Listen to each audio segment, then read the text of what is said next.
मुंबई, स्वप्नांची नगरी.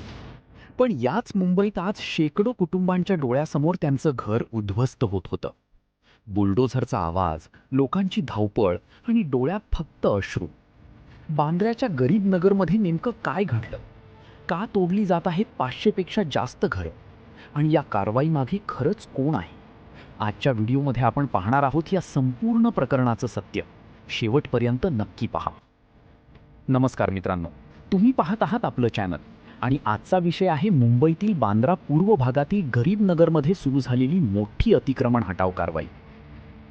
मंगळवारी सकाळपासून संपूर्ण परिसरात तणावाचं वातावरण निर्माण झालं.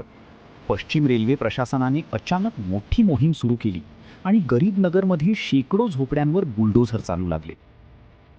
रिपोर्टनुसार जवळपास 500 पेक्षा जास्त घरं हटवली जात आहेत. या कारवाई दरम्यान मोठा पोलीस बंदोबस्त तैनात करण्यात आला होता. रेल्वे सुरक्षा दल, मुंबई पोलीस आणि प्रशासनाचे अधिकारी घटनास्थळी उपस्थित होते. कारवाई सुरू होण्याआधी अनेक कुटुंबांनी स्वतःच आपलं सामान बाहेर काढलं. कोणाच्या हातात गॅस सिलेंडर, कोणाच्या हातात कपड्यांच्या बॅगा, तर काही लहान मुलं रडत रस्त्यावर बसलेली दिसत होती. कल्पना करा, ज्या घरात तुम्ही अनेक वर्ष राहिलात, जिथे तुमच्या मुलांचं बालपण गेलं, ते घर काही मिनिटात मातीमध्ये बदलताना पाहणं किती वेदनादायक असेल.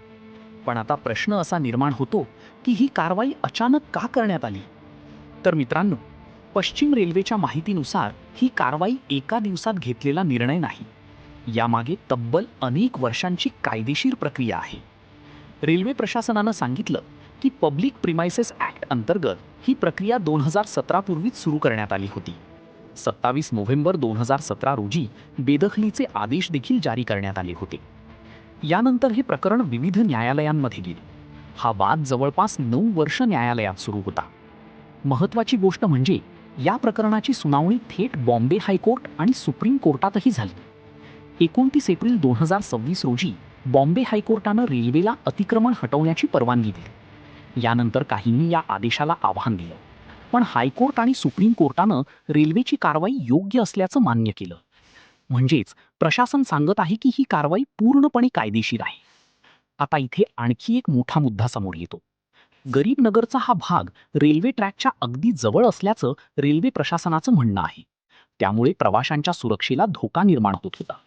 रेल्वेचं म्हणणं आहे की या भागातील अतिक्रमणामुळे ट्रेन ऑपरेशनवर परिणाम होत होता आणि भविष्यातील रेल्वे प्रकल्पांमध्ये अडथळे निर्माण होत होते.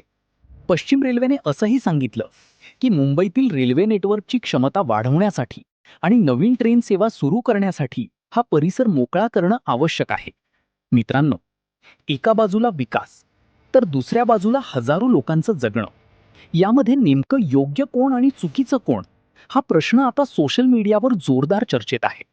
काही लोक म्हणत आहेत की कायद्याचं पालन झालंच पाहिजे. रेल्वे ट्रॅकजवळ अतिक्रमण असेल तर कारवाई होणं आवश्यक आहे.